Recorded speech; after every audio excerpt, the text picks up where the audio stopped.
और इस वर्ष बहुत रिकॉर्ड तीर्थयात्रियों ने, श्रद्धालुओं ने बाबा के दर्शन किए हैं, जबकि 3 महीने का कालखंड ऐसा रहा है कि पूरी तरह से आपदा रही है, बारिश रही है, भारी बारिश, लैंडस्लाइड हुआ, लेकिन बाबा की कृपा से 17.5 लाख से अधिक तीर्थयात्री बाबा के दर्शन करने आए हैं। और मैं चारों धामों की बात करूं तो बड़ी आपदा के बाद भी इस बार रिकॉर्ड संख्या में श्रद्धालुओं ने दर्शन किए हैं और 50 लाख श्रद्धालु अभी तक दर्शन कर चुके हैं।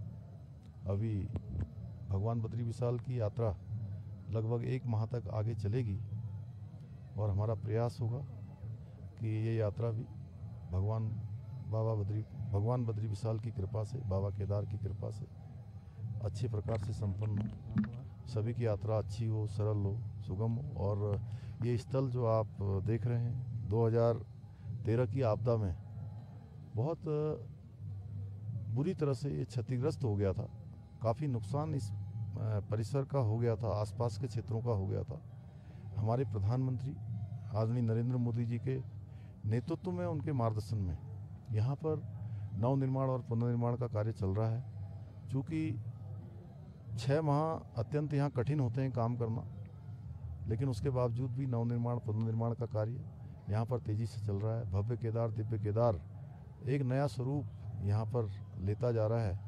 हमारा प्रयास है कि आने वाले अगले साल तक, 1 वर्ष के भीतर सभी निर्माण कार्य पूरे हो जाएं और जो हमारा यहाँ का निर्माण कार्य होना है उसका सारा प्लान पहले से ही तैयार है। आदरणीय प्रधानमंत्री जी समय समय पर इसकी स्वयं भी समीक्षा करते हैं और भगवान बद्री विशाल के प्रांगण का जो नवनिर्माण और मास्टर प्लान है उस पर भी हमारे तेजी से काम चल रहा है।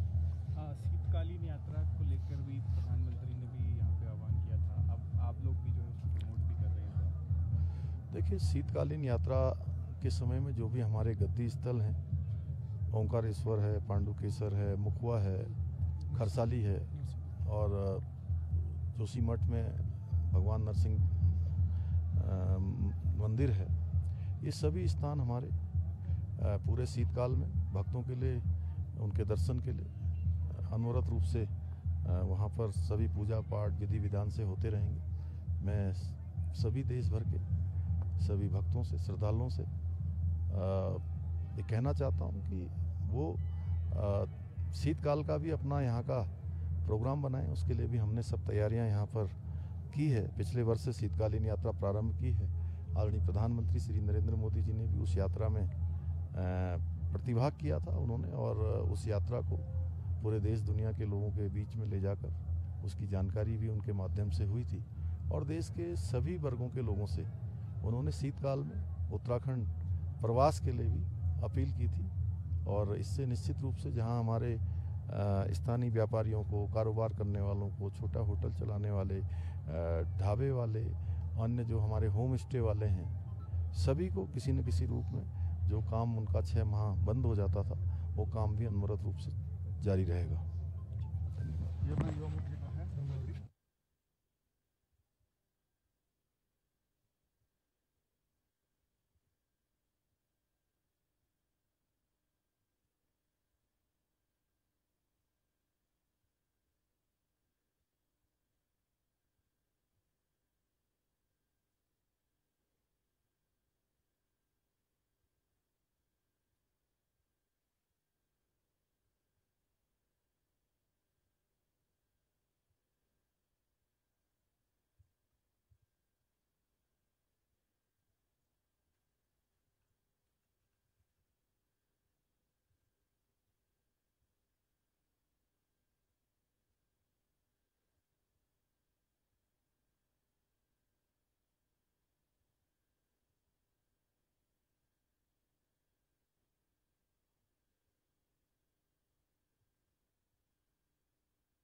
लाइव ही चला गया सर, लाइव ही चला गया। ये याद है कि क्या ध्यान दें, ये जितने भी ड्रोन उड़ रहे हैं ये कृपया डाउन कर दीजिए। यहाँ आप थोड़ी देर में सीएम साहब का हेलिकॉप्टर उड़ने वाला है, तो आप कृपया ड्रोन को नीचे कर दें। आपसे विनम्र अनुरोध है ये ड्रोन नीचे कर दें। ये जितने भी ड्रोन उड़ा रहे हैं ड्रोन नीचे कर दें, ये जल्दी से नीचे कर दें ड्रोन, वरना आपको कानूनी कार्रवाई की जाएगी। ड्रोन जल्दी से नीचे कर दीजिए। आपसे अनुरोध किया जा रहा है ड्रोन नीचे कर दीजिए, आपको कानूनी कार्रवाई